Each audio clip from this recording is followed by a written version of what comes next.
Ser podcast. Hoy vamos a conversar con una superviviente de la trata de mujeres. Tras sufrir una violación en grupo en Rumanía, su autoestima y su salud mental saltaron por los aires y un desalmado se aprovechó de ello y la convenció, siendo todavía menor de edad, para que viniera a España a prostituirse.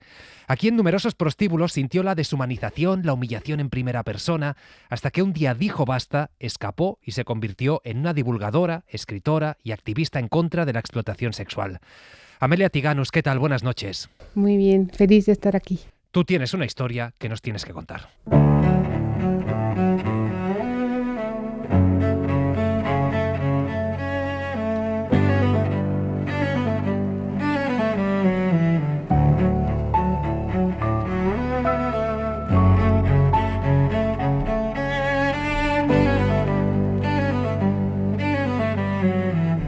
Voy a empezar preguntándote, ¿qué es la prostitución? ¿Tú cómo la definirías? La prostitución, tal y como la entiendo ahora como experta en esta materia, es, aparte de una institución fundamental de este sistema jerárquico que hemos llamado patriarcado, en el que las mujeres somos convertidas en seres de segunda, dentro del cual las mujeres en prostitución incluso somos la otra de la otra, ¿no? Un escalón más bajo todavía. También la prostitución la defino como un sistema prostitucional, un sistema que nos prostituye a las mujeres, no a todas, pero en el cual todas somos prostituibles. Y la prostitución desde sus comienzos, desde su creación, porque no ha existido siempre. Si nos da tiempo hablaremos también de esto.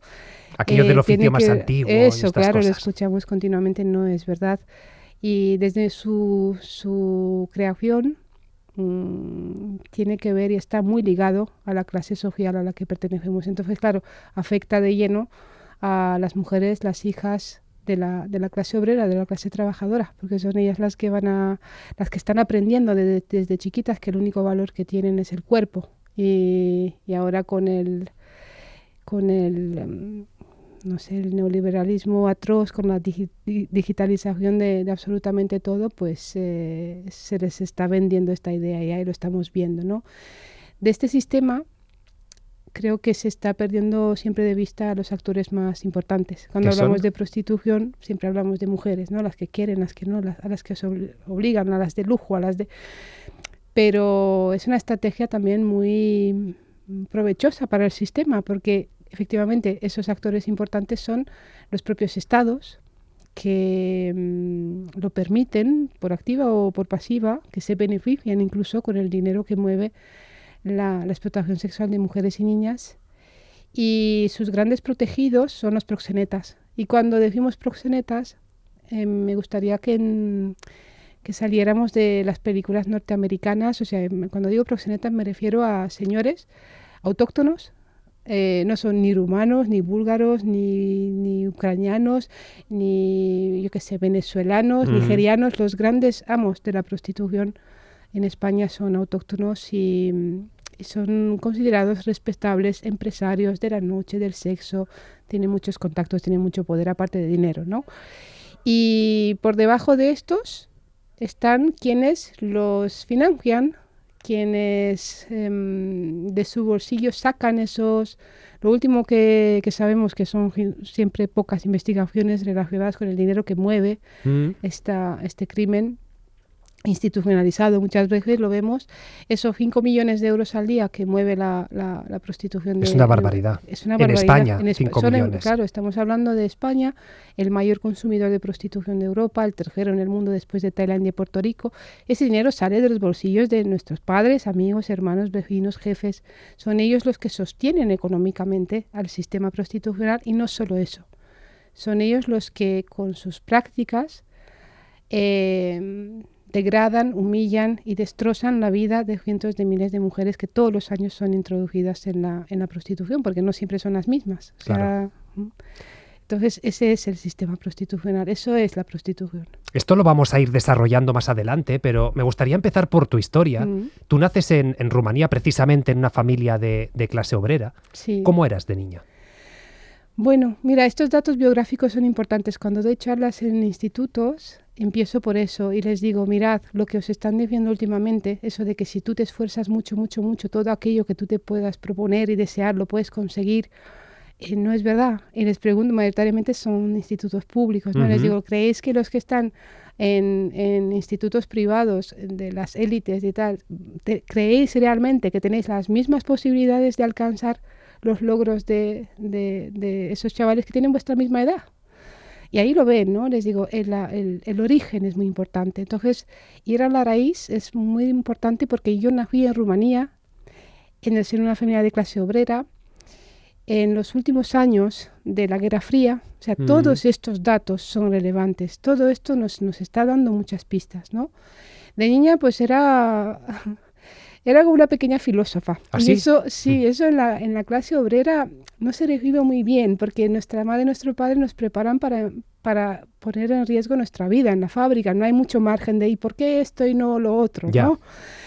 Porque yo lo digo, ¿no? Y ya, entonces esto, por ejemplo, desde muy pequeña, yo sé que no queda muy bien que lo diga yo, pero bueno, es evidente, hay cosas que son evidentes, ¿no? Era una niña muy inteligente y muy inquieta y me interesaban muchas cosas. Soñaba con ser profesora o médica, porque yo soñaba con enseñar o con curar. Ese era mi sueño de chiquita. De hecho, creo que ninguna niña en el mundo sueña con ser convertida en la puta de todos y de todas, porque no solo somos de los proxenetas, no solo de los puteros, de toda una sociedad que muchas veces prefiere mirar hacia el otro lado y decir, no, pues está ahí porque quiere, porque no le gusta trabajar, porque quiere el dinero fácil, ¿no? Y todo apuntaba que lo iba a conseguir. De hecho, contaba con el apoyo de mi madre y mi padre. Me dijo, vas a ser la primera de la familia que va a llegar a la universidad, que vas a conseguir cosas que nunca antes hemos conseguido en nuestra familia. Además, fui la primera hija, la primera nieta, fui una niña muy querida, eso también es importante, sí, porque a mí desde pequeña me han dicho que yo soy importante, yo valgo, yo puedo y debo creer que mis sueños se pueden cumplir, ¿no? Y esto es muy importante a la hora de la recuperación también, porque hay muchas mujeres que al no tener eso en la primera etapa de su vida, pues es mucho más difícil recuperarse y creer que sí eres merecedora de una vida digna, cuando nunca te lo han dicho, ¿no? Claro. Y en el año 89, con la caída del muro de Berlín, algo cambió. Yo, por supuesto, no sabía ponerle palabras, pero luego sí descubrí a través de formarme, de investigar, que con la globalización, los países que justo se incorporaban al mercado global, al modelo capitalista, como era el caso de Rumanía, de países de Europa del Este, del antiguo bloque soviético, pues como estrategia para poder competir en esos niveles, convierten a sus mujeres y a sus niñas en mercancía, en materia prima de la recién estrenada, voy a poner entre comillas, industria de la explotación sexual, porque esto... Por ejemplo, el libro de Rosa Cobo, La prostitución en el corazón del capitalismo, o sea, no puede faltar, cualquier persona que le interese este tema, no puede no adentrarse en cómo juega el sistema capitalista dentro de la prostitución y lo que representa. Es un producto más del sistema. Es un producto más. O sea, lo último que quedaba para poner en el mercado era el cuerpo. Y ya está. Hoy en día estamos hablando de prostitución, estamos hablando de pornografía, de vientres de alquiler. O sea, ya esa barrera ya dejó de existir, ¿no? Bueno, yo recuerdo que en la radio, en mi casa se escuchaba mucho la radio, se escuchaban mucho noticias de mujeres que eran raptadas, eran secuestradas para ser convertidas en esclavas sexuales por aquel entonces en Turquía. Pero primero fue Turquía, luego siguió a Alemania, luego Italia, España, ¿no? Y eso a mí me sorprendía mucho y a mi madre y a mi padre pues les preocupaba mucho. ¿Por qué? Porque yo era como era una niña muy, muy lanzada, muy curiosa, muy de querer descubrir, pues temían que algo me pudiera pasar. Mi hermana más pequeña, que somos dos, era más tímida, más retraída, más tal. Bueno, no hay peligro que vaya, ¿no? Y pues de lo que temes no escapas, dicen. Entonces mi madre y mi padre intentaron protegerme de la mejor manera que supieron, que fue prohibiéndome todo, y eso a una niña que es así como ya apunta maneras, pues ya no es la mejor estrategia ni de lejos. Pero digamos que mi vida empieza a a truncarse cuando a los 7 años mi tío empieza a abusar sexualmente de mí. Y esta es una realidad muy dura también y es un tema tabú. Estamos hablando hoy en día, en esta sociedad en la que vivimos, 3 de cada 10 criaturas están sufriendo violencia sexual a manos de familiares muy cercanos. Casi siempre el entorno, sí. Casi siempre el entorno. O sea, en el caso de los chicos se incluyen también los responsables de las actividades extraescolares y tal, pero mayoritariamente estamos hablando de hombres y de hombres de la familia o muy cercanos a la familia, ¿no? Creo que es importante que hablemos de eso porque un episodio o varios episodios de violencia sexual, cuando ni nuestra mente, ni nuestro cuerpo, ni nuestras emociones están preparadas para algo así, no puede no dejar huella. Y de hecho, aún hoy en día sigo trabajando en cosas que digo, no lo entiendo, pero está ahí, ¿no? Y voy resolviendo todo lo que eso causó en esa personita que era, ¿no? A partir de ese momento, no solo viví con la culpa, con el miedo, con la vergüenza, también aprendí a fuego que la sexualidad es una moneda de cambio. Es una moneda de cambio para obtener a cambio afecto, cariño, reconocimiento, protección, más tarde dinero. Quiero decir, no es de un día para otro que pasa esto, ¿no? Si es una persona que ha tenido la oportunidad de desarrollarse plenamente, de descubrir la sexualidad desde la curiosidad, el placer, de poder conectar emocionalmente, de no verlo como no sé, como una performance, sí, ¿no? Como están aprendiendo ahora mismo con la pornografía. Pues esto cambia mucho. Y a partir de ese momento probablemente mi manera de relacionarme cambió. Yo no tengo recuerdos de eso, ¿no? Ni tampoco he podido hablarlo con mi madre. Mi padre falleció porque mi madre no puede hablar de eso. O sea, mi madre sabe perfectamente lo que hago, me apoya, está muy orgullosa de mí, pero no puede hablar de ello, la supera el dolor, ¿no? Pero el giro definitivo fue a los 13 años cuando, saliendo del instituto, 5 chicos me meten en un portal y me violan. Fueron 5 violaciones simultáneas, por eso el lenguaje es muy importante porque el lenguaje construye la realidad. Entonces no fue una violación múltiple, porque no fue solo un acto violento, fueron 5 actos violentos cometidos simultáneamente, ¿no? Yo en ese momento me disocio porque aquello que estaba pasando superaba con mucho mi capacidad de poder integrar, ¿no? Que es lo que suele ocurrir. Pero sí se quedan sensaciones en el cuerpo, sensación de miedo, de asco, de vergüenza, de una profunda tristeza, porque sentía que había defraudado a mi madre y a mi padre, que no me iban a querer, que pero no es me iban curioso, a creer. lo sentías tú y no tus agresores, Sí, que incluso lo contaron. Sí, ellos lo contaron. Claro, yo pensé, de esto yo lo que quiero es que no se entere nadie y lo contaron. Y te digo una cosa, me siento muy afortunada de hoy en día tener 42 años y no tener 15, porque lo que está pasando hoy en día es incluso peor. No solo lo cuentan a través del boca a boca, como lo hicieron en mi caso, sino que encima lo graban con los móviles. En ese momento no existían los teléfonos móviles o no sé, internet existía, pero no estaba al alcance de cualquiera. O sea, todo lo que está ocurriendo hoy en día es infinitamente peor porque no solo lo graban, lo difunden, acaban en páginas pornográficas donde millones de hombres todos los días se conectan y se masturban con la violencia y la tortura hacia las mujeres, ¿no? Aquello destroza tu autoestima. ¿Tú te crees que efectivamente solo vales para dar placer a hombres? No es solo por eso, es cómo reacciona el entorno. Es muy importante cómo reacciona el entorno.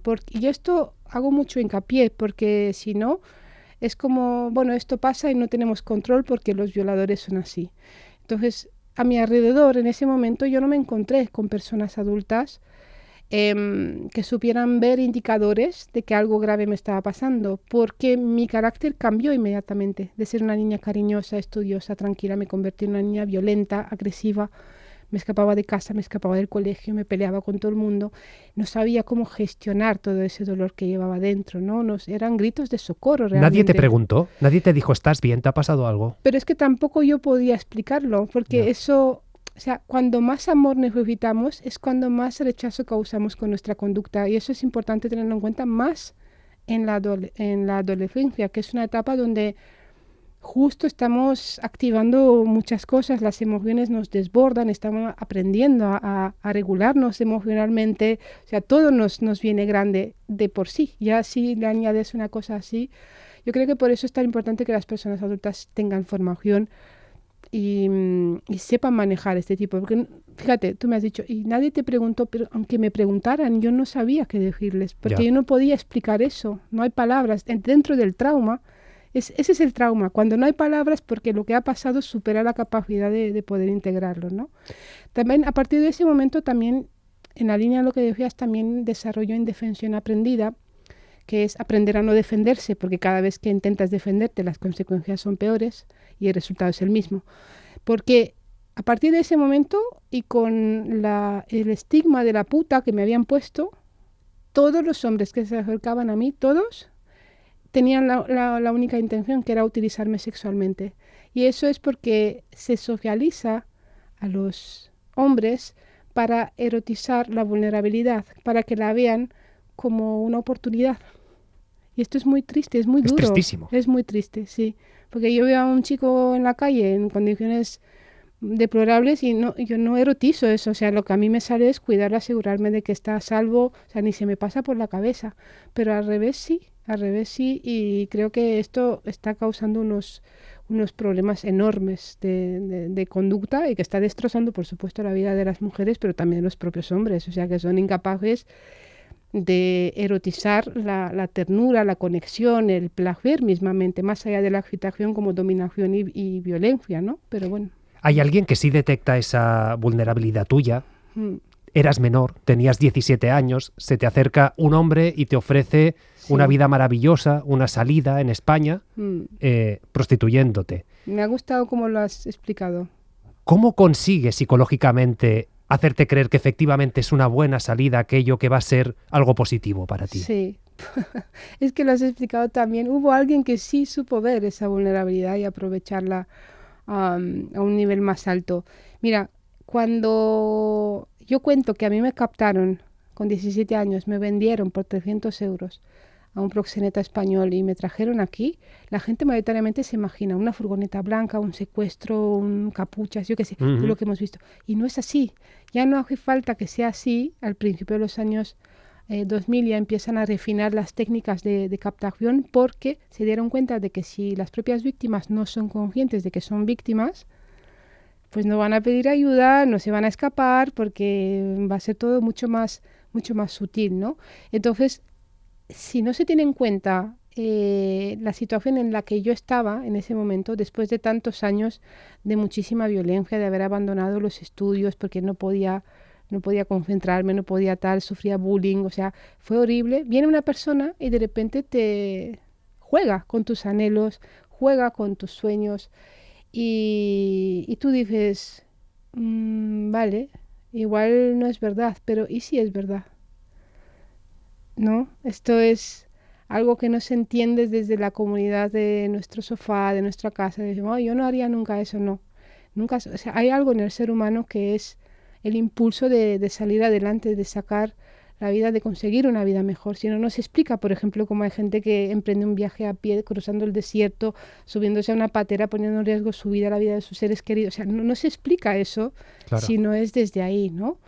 Y aparte de eso, claro, yo era una niña. O sea, la edad es un factor de riesgo. O sea, no es lo mismo una mujer de 40, 50 años que ya tiene no solo experiencia de vida, sino también su lóbulo prefrontal está desarrollado. Es que hasta los 23, 24 no maduramos, no tenemos. O sea, nos podemos creer cualquier cosa, ¿no?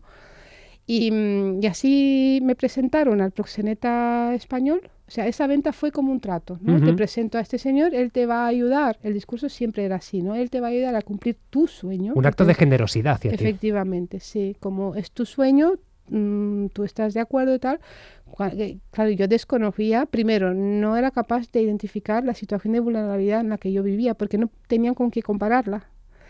Segundo, era menor de edad.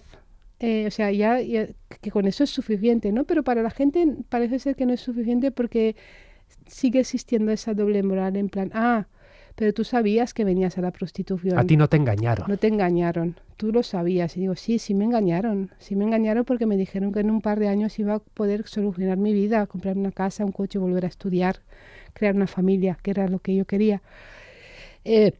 Me dijeron que después de pagar mi deuda de 3.000 euros vamos a repartir las ganancias al 50% y me lo creí. Y hay gente que también se lo cree y digo, pero ¿quién se va a creer que los proxenetas son los hombres más igualitarios del mundo? Si todavía las tareas domésticas no han sido asumidas por los hombres, vamos a pensar que los proxenetas reparten los 5 millones de euros al día con las mujeres. O sea, ¿quién se va a creer eso? Pero no sé. Y bueno, pues yo me he atrevido muchos años después de contarlo así, decir sí, yo sabía que iba a la prostitución, pero eso no me convierte en culpable, porque la gente es, o sea, dentro de lo que es la cultura de la violación, de poner siempre el dedo, el foco sobre la víctima, de cuestionar, de decir sí, pero con qué iba vestida, si ha dicho que sí, ha dicho que no, qué ha hecho, qué ha dejado de hacer, y se deja de analizar todo lo otro. O sea, estamos hablando de un señor que estaba captando a mujeres menores de edad. Menor. A una menor. En mi caso yo era una, pero éramos muchas porque de hecho el primer día, cuando yo piso el primer prostíbulo en Alicante, después de 3 días y 3 noches viajando en autobús, me da mucha ternura recordarme así, porque era tan, no sé, tan inocente, tan niña y sobre todo ¿Qué soñaba... sentías? ¿Tenías miedo, nervios?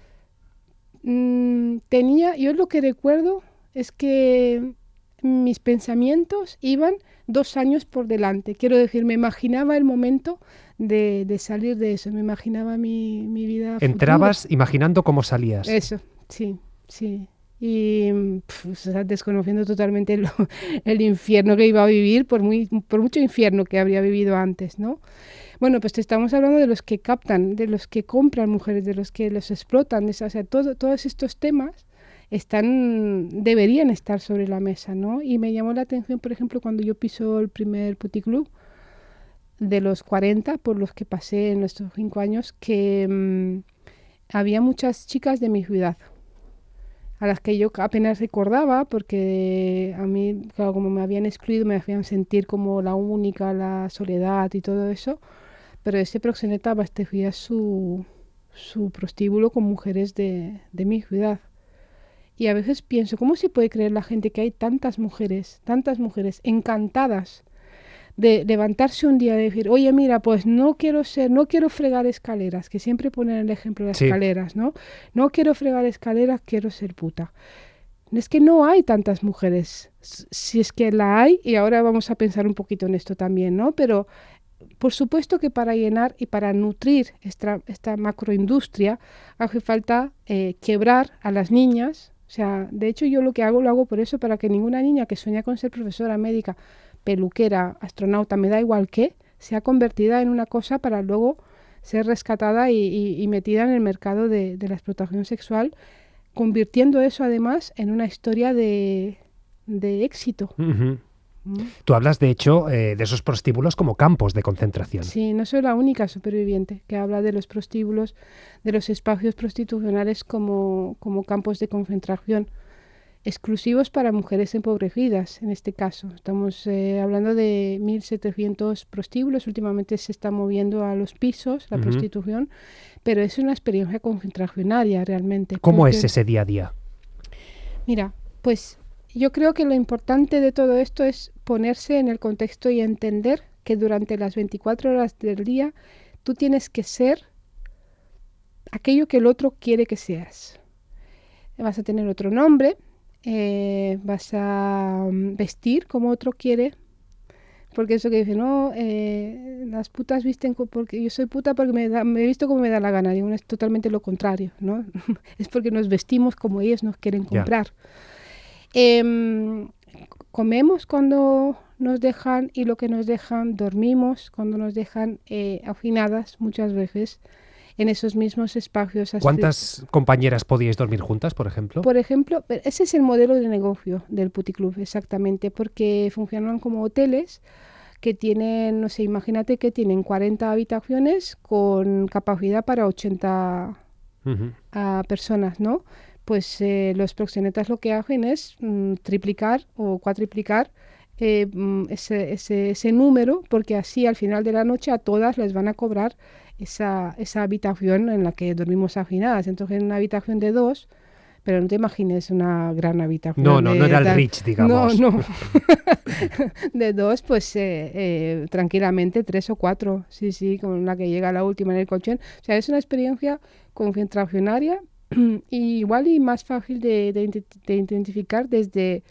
O sea, yo siempre he dicho, yo no tengo miedo de ir a la cárcel, porque mi experiencia es muy... O sea, hablo continuamente con personas que han estado presas, ¿qué tal? Y digo, joder, pues o sea, son las mismas dinámicas, los mismos códigos. O sea, yo he tenido suerte porque siempre he sido una tía grande.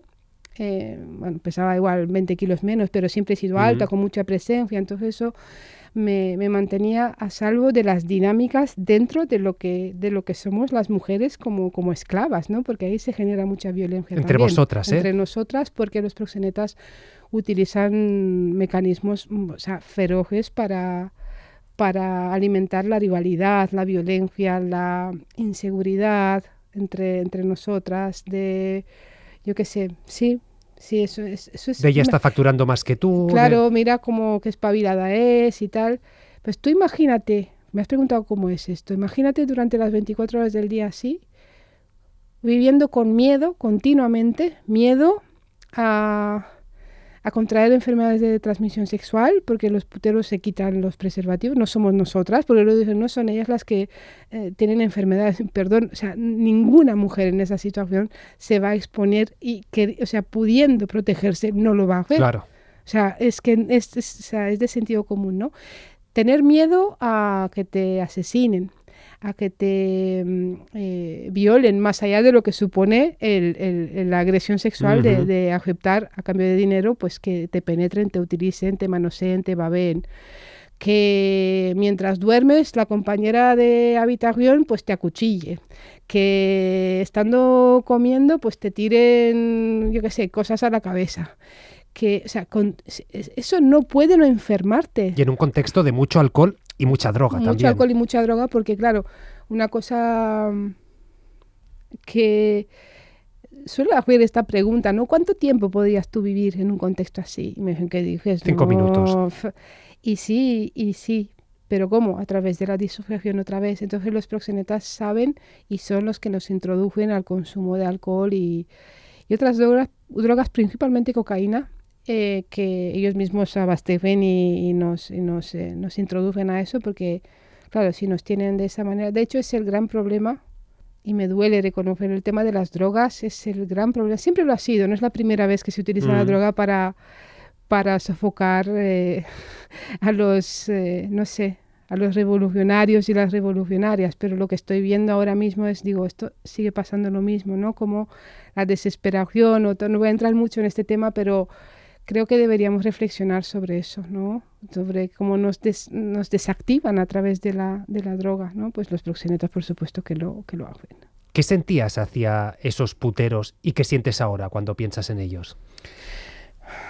Mira, en esos momentos cuando sentía asco, sentía rechazo. De hecho, las romanas siempre hemos tenido fama de ser bordes. ¿Ah, sí? Sí, pero bueno, no pasa nada, duermo tranquila con ello. Pero a mí lo que más me molestaba era cuando tenía que hacer esa performance de ser como ellos querían. O sea, era lo que más me molestaba, porque el hecho de ser penetrada por un tío desconocido a cambio de dinero, claro, ahí tú te puedes disociar antes.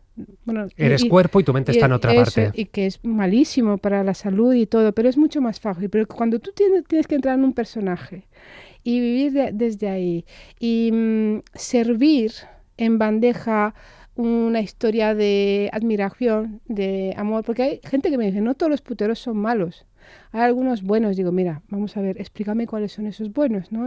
Yo les he nombrado en el libro, en La revuelta de las puteras, les he llamado los puteros majos, porque me hablaban de ellos, ¿no?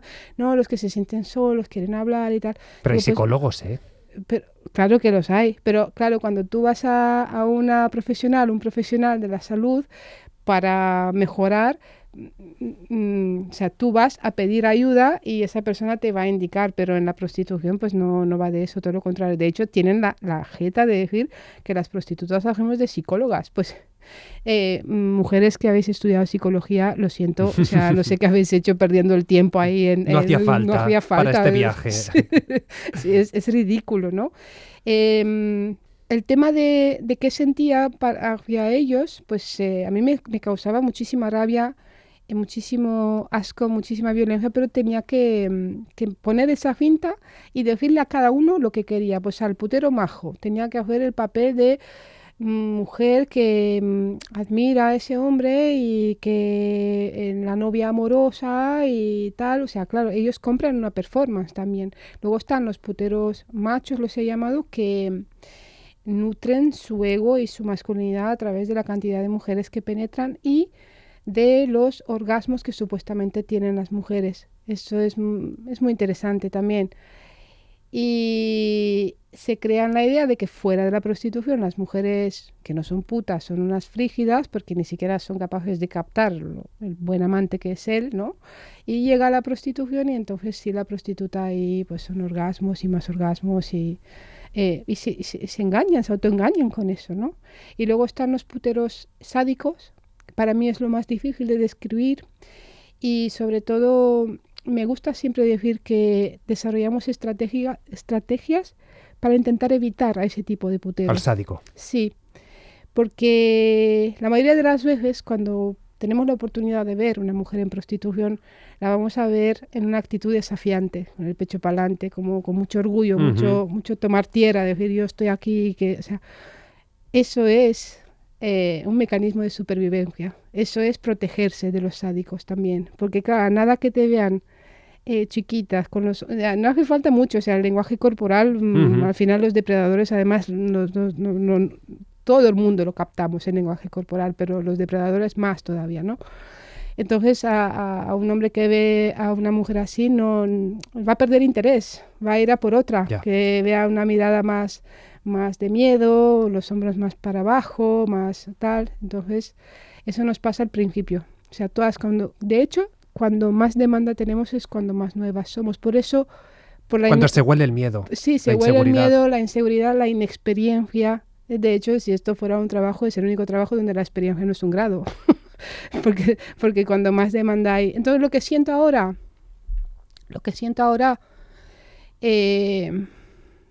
después de muchos años, porque fíjate, estamos hablando, han pasado 19 años desde que salí físicamente. Mentalmente se tarda más. Mentalmente se tarda más igual y a veces pienso, Pablo, que nunca... Hay una parte de mí que siempre se va a quedar ahí. Porque no es solo el daño que me han hecho, no es todo el sufrimiento, todo el dolor, toda la tortura, toda la violencia, sino todo lo bueno que yo no pude vivir. Claro, la juventud que te robaron. La juventud, claro, con 18, 20 años. Yo pienso, joder, yo lo que quiero para las chicas es que puedan estudiar, salir con sus amigas, que se enamoren, que tengan sexo, que se diviertan, que conozcan la vida, o sea, todo eso yo no lo he podido vivir. Y tampoco lo puedo vivir ahora, porque sí, he estudiado y me he sacado un máster, pero no es lo mismo para nada. Pero bueno, yo colapso y un día con un tío que intentaba traspasar, la única norma que tenía era que no quería que me besaran. Y hay muchas mujeres en prostitución que dicen elegirla, ¿qué tal? Que dicen, no, yo pongo las normas y tal. Yo digo, sí, yo también ponía las normas, pero justamente las normas sirven para que ellos, los puteros, pretendan transgredirlas porque es justo lo que les excita, ¿no? Entonces ese putero en concreto, con el último con el que estuve, o a otros que intentaban hacerlo, no es que desearan de corazón una conexión y darme a mí un beso, nada, no tenía que ver con eso, tenía que ver con mi límite de decir, esto no quiero, ¿no? Y recuerdo que a ese le mordí, pero le mordí es que colapsé, me volví, o sea, sentía que tenía el poder de matar, o sea, fue... O sea, una sensación, nunca más hasta ahora, nunca más hasta ahora volví a sentirla, pero fue, y vi miedo en sus ojos. O sea, fue como un despertar de decir hasta aquí. pero a la vez colapsé porque no sabía qué hacer. A Rumanía no iba a volver después de 5 años. ¿Y a dónde? ¿A toda esa violencia que estaba sufriendo? Pues no. No tenía a dónde ir, no sabía qué hacer y me quedé en una silla sentada 2 semanas, acumulando deuda. Los puteros se me acercaban, bueno, ¿cuánto cobras y tal? No, es que no decía nada. Y después de 2 semanas los proxenetas me echaron. Me dijeron, esto es nuestra casita de caridad, te tienes que ir, has acumulado, no sé si eran otra vez 3.000 euros de deuda y tal. Si vuelves, tienes que pagar eso. Y hay gente que se sorprende, como te dejó marchar. Así, sin más. Digo, no es sin más. Es que después de 5 años me habían sacado todo el jugo y mientras a mí me echaban, a una Sofía que no estaba preparada para recibirme, en la puerta había otras 3 nuevas de 18 añitos pensándose lo mismo que me había creído yo. O sea, es una picadora de carne perfecta, ¿no? Y en ese momento, pues yo le dije a un putero que tenía mi edad, tenía 23 años, le dije si me podía ayudar llevándome a su casa. Me dijo sí, a cambio de sexo gratis. ¿De verdad? Dije, sí, de verdad, sí. Entonces hay gente que te ayudó. Digo, hombre, no me ayudó. Se aprovechó se aprovechó, otra vez. no es, claro, no, eso no es ayudar a alguien, ¿no? Y mi suerte fue encontrar un trabajo de camarera a los 3 días y fue horrible, Pablo, fue horrible. ¿Por qué? Wow. O sea, no te puedo explicar el miedo que sentía. Ante el mundo. Sí, porque yo había vivido 5 años en este país, pasando por más de 40 prostíbulos, porque los proxenetas son socios de varios prostíbulos a la vez, porque les interesa pues el reclamo de chicas nuevas 24 horas, ¿no? Y luego también tiene que ver con el desarraigo, o sea, mantenernos continuamente en desarraigo, pues claro. No poder hacer redes. Eso es más vulnerabilidad, ¿no? Pero me daba miedo todo, la luz del día, la risa de los niños, o sea, me planteé ahí y en mi cabeza era como una lucha enorme de decir, ¿pero qué haces tú aquí? Si tú no sirves para eso, tú no perteneces a eso. O los puteros venían a tomarse el vermú con sus mujeres y sus hijas y sus hijos y me guiñaban el ojo y yo sentía vergüenza. Y bajaba No la ellos. cabeza. Claro, eso es terrible esto. Y tuve suerte porque mis jefes, el matrimonio que me contrataron, pues me dieron una oportunidad porque desde el primer día les dijeron... ¿Conocían tu historia ellos? No la conocían, pero no hizo falta mucho tiempo para que se enteraran porque desde el primer momento les dijeron tener cuidado con esta, que aparte de rumana es puta. Y eso, a eso me refiero, o sea, es muy difícil, es que lo recuerdo y se me pone, o sea, no sé... Y ellos dijeron, bueno, a mí no me importa, a mí lo que me interesa es que trabaje y parece que va bien, porque otra cosa no, pero como vengo del socialismo, del comunismo, o sea, el culto al trabajo, pues es algo que he mamado desde chiquita, entonces eso también me ha ayudado a incorporarme, ¿no? a la vida de nuevo. Pero sin esas personitas que con ese voto de confianza que me da igual, a mí lo que me importa es esto, y no solo eso, sino también me cuidaron. Y a partir de ese momento empecé a crear vínculos, pequeños vínculos. Y eso es lo que me salvó. O sea, a mí lo que me salvó fue la gente que vio en mí algo más que un cuerpo a disposición de los hombres. Eso, porque si no, continuamente, y yo creo que ahora mismo no estoy en riesgo de caer en la prostitución. Eso nunca se sabe, porque es como la última carta a las mujeres. Si algo va mal, me meto a puta. Es la bromita que incluso hemos interiorizado nosotras mismas. Pero esos primeros años fueron críticos, porque en cualquier momento yo podía tener recaídas y tal. Y entonces todas las personas que no se conformaron con discursos buenistas de, bueno, cada una que haga lo que quiera, que tal, sino que fueron más allá, lo analizaron y dijeron, esto es... O sea, es inadmisible, no podemos seguir tolerando esto, ¿no? Y también conocí al que hoy en día es mi marido, Miguel Ángel, que es un hombre increíble, lo admiro profundamente, es mi compañero de vida y siempre he dicho el gran amor de mi vida. Y aunque tenga otros amores, tú vas a ser siempre el número uno. Porque para mí era como un extraterrestre, o sea, fue el único hombre que no me sexualizó, que se interesaba genuinamente por mí, ¿no? Y empezamos una relación hace 17 años, o sea, 2 años más tarde de salir de de la prostitución físicamente y es muy divertida. No puedo entrar ahora, pero es una relación muy bonita, muy divertida, sí. Pues chocábamos muchísimo, culturalmente también un vasco, una rumana, o sea, bueno, fue... Da para una comedia también. Totalmente, sí. ¿Y cuánto tardas en volverte a sentir tú? Es decir, empiezas esta relación 2 años después, ¿en qué momento haces el clic y dices, vuelvo a ser Amelia? Estoy en ello todavía. Aún no eres Amelia. No, porque cada vez que pienso que lo tengo, resulta que no, que resulta que... o sea, yo llevo desde el 19 haciendo terapia. Yo empecé en el año 2010 dando charlas y talleres e intentar concienciar sin haber pasado jamás por una consulta de la psicóloga y tal. Y yo pensaba, no, estoy bien, no siento nada, estoy bien. Claro, todo lo contrario, o sea, no sentía nada porque estaba totalmente disociada, desconectada y no era consciente de ello. O sea, claro, cuando yo a través de la terapia empiezo a conectarme al dolor, al sufrimiento, a la angustia, a la tristeza, pero a la vez también me conecto a el placer, el gusto, o sea, es que ni me acordaba que esa vida existía, ¿sabes? Pero te estoy hablando de cosas, no sé, de poder oler las flores, de sentir de sentir el gustito de que te dé el sol en la orilla del mar, o sea, es que... Eso lo habías perdido, esa capacidad de placer. Sí, claro, porque estaba absolutamente desconectada. Y hoy en día pues sigo aprendiendo a ser yo y bueno, está bien que sea así durante toda la vida, creo que deberíamos hacerlo los seres humanos, pero me gusta la mujer en la que me he convertido. ¿Cuántas mujeres te han acercado a ti para decir, has sido una inspiración, eres un referente, me has ayudado a salir de algún agujero negro, de algún infierno? Nunca he llevado la cuenta, pero sería imposible llevar la cuenta. Porque, o sea, en los últimos 10 años he dado más de 2000 charlas, talleres, conferencias. Las redes sociales también pues nos acercan mucho. Y todavía yo no me lo creo. O sea, me lo dicen y es como, pero es como, ¿sí? Y me dicen, sí, es gracias a ti que me he hecho abolicionista, gracias a ti he entendido cosas que, incluso hombres me dicen que, joder, que yo hacía unas cosas y a mí me parecían normales, pero que no lo eran y a mí nadie me lo había dicho y tal.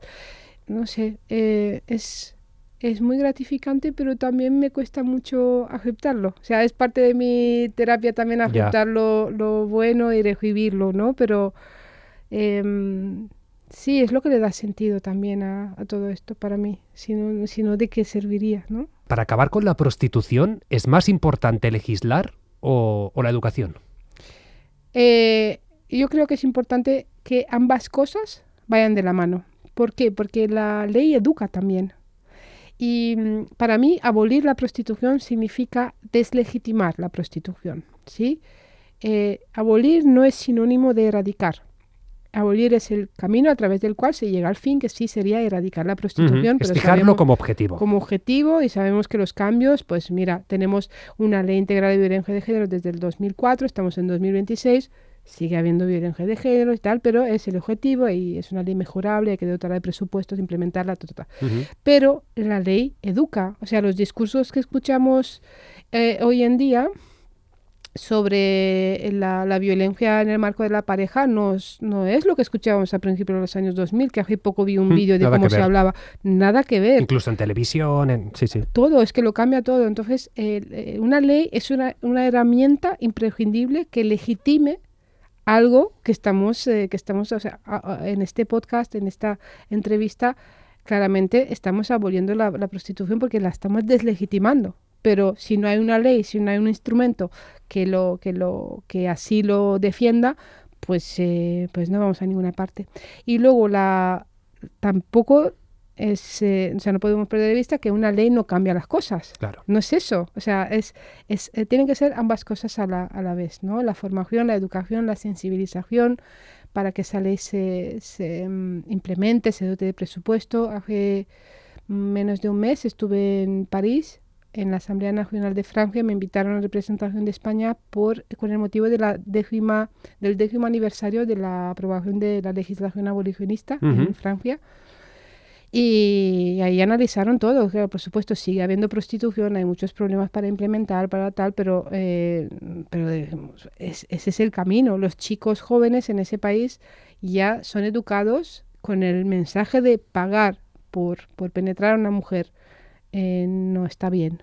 Y ya está. Es como lo de fumar. No sé, los chavales que hoy en día tienen 14 años, ni se les pasa por la cabeza que es posible en un restaurante fumar entre plato y plato, apagar O en un hospital. en un hospital, antes se en un podía. avión, o sea, es que se lo cuentas y no te creen. Dice, ¿pero qué dices? ¿Y por qué?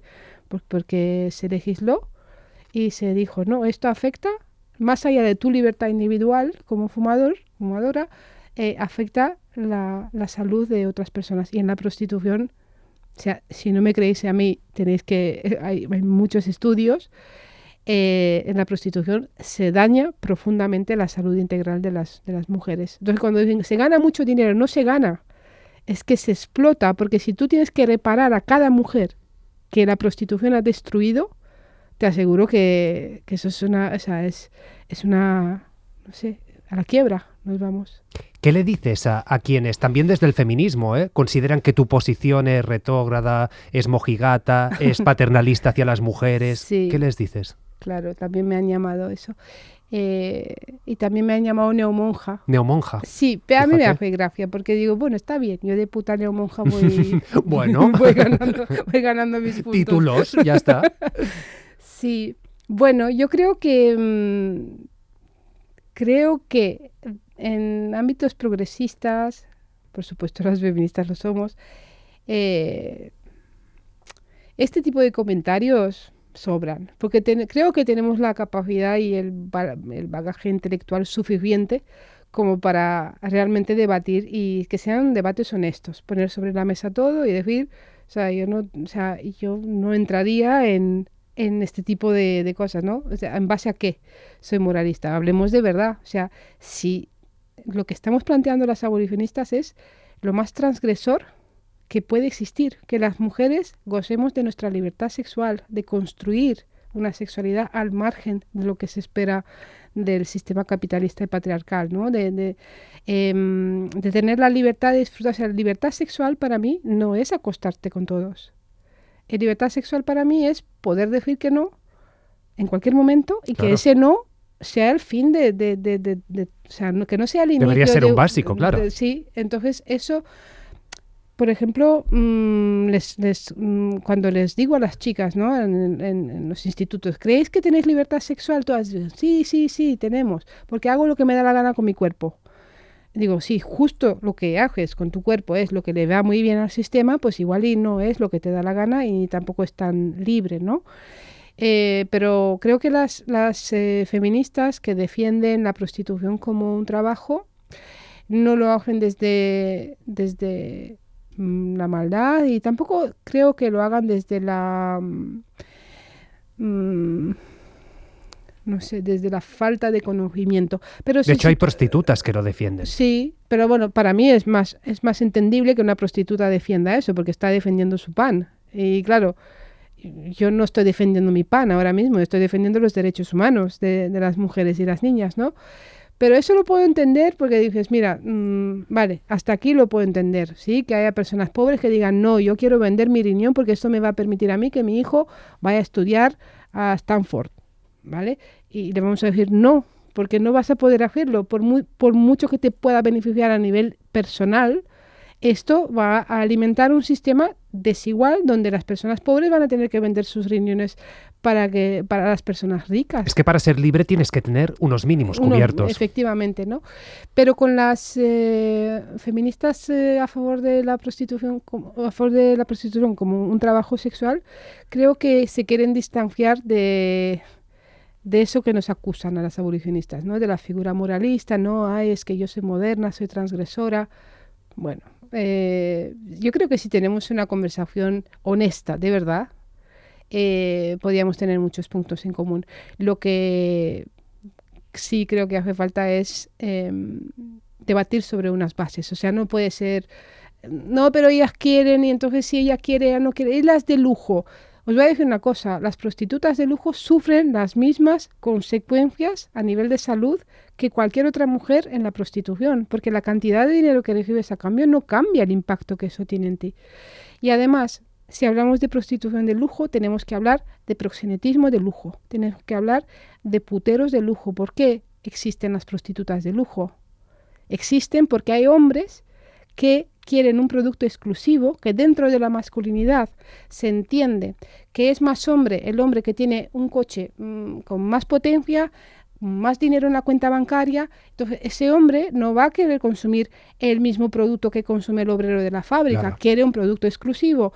Y el producto exclusivo, los parámetros los van a poner ellos. En este caso estamos hablando de españolas con estudios universitarios y tal.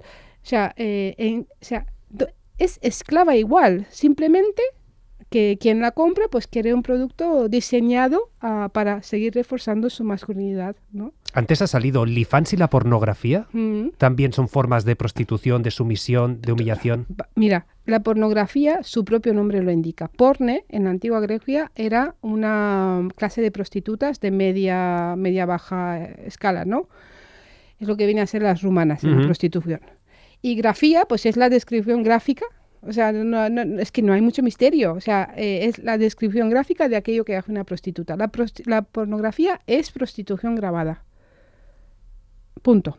Y luego, lo que pasa con el OnlyFans, y no solo OnlyFans, lo que pasa que es verdad que OnlyFans es el más masivo, hablo yo también como los jóvenes hoy en día masivo, pero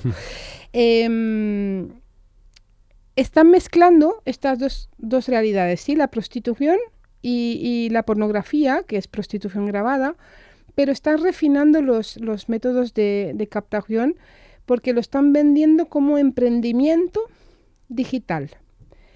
Y están cambiando los nombres a las cosas, o sea, a las mujeres explotadas sexualmente se las llama creadoras de contenido, a los proxenetas se los llama managers de creadoras de contenido.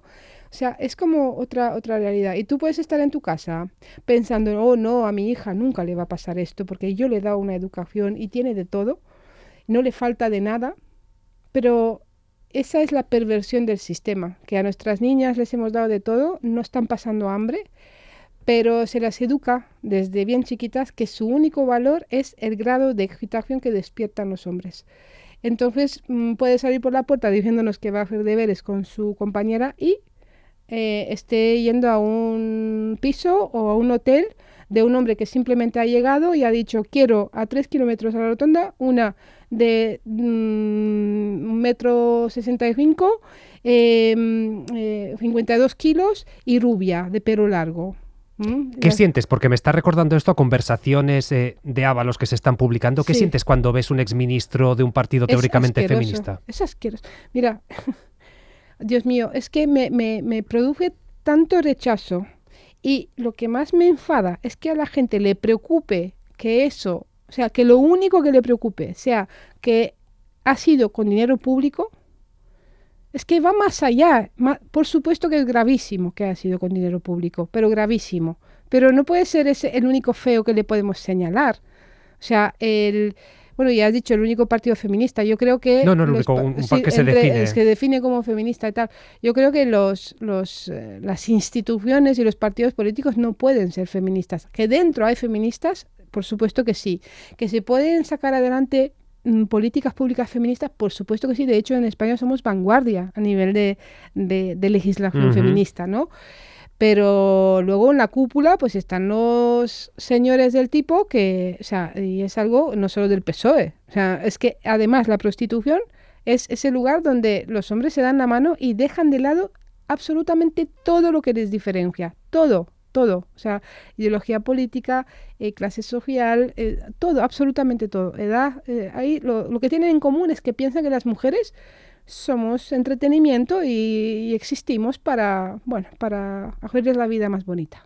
Te he empezado preguntando qué es para ti la prostitución. Después de toda tu trayectoria, ¿qué es para ti la libertad?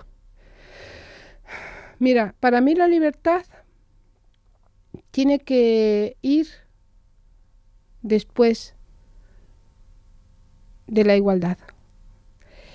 Y esto es muy importante. tiene que ir después de la igualdad y después de la justicia social. Porque si prima la libertad, podíamos muy rápido introducirnos en las dinámicas del mercado neoliberal individualista, decir, no, yo soy libre y tal. Uh-huh. Y yo no sé si voy a llegar a vivir alguna vez libre, teniendo en cuenta estos sistemas de opresión, ¿no? Pero desde luego estoy decidida a seguir trabajando para que este mundo quede, al poder ser, un poquito más feminista y un poquito más acorde a los derechos humanos. Y esto para mí ya es una manera de ejercer la libertad dentro de lo que yo pueda hacer, ¿no? Es muy complicado esto. O sea, ¿qué es la libertad? ¿Qué es la libertad? ¿Qué es la libertad? Nos quedamos con la pregunta. Amelia Tiganus, mil gracias por haber contribuido un poquito a esa libertad, seguro, de muchas mujeres, también de hombres. Quien se ha quedado con ganas de más, que lea La revuelta de las putas, que está publicado, y mucha suerte. De hecho va por la 10ª edición con 50.000 ejemplares vendidos. Esto, para ser un libro feminista, ha salido del nicho, digamos. Nada mal, pues a ver si llegamos al centenar ya con esto. Gracias. Mil gracias. Para no perderte ningún episodio, síguenos en la aplicación o la web de la SER, Podium Podcast o tu plataforma de audio favorita.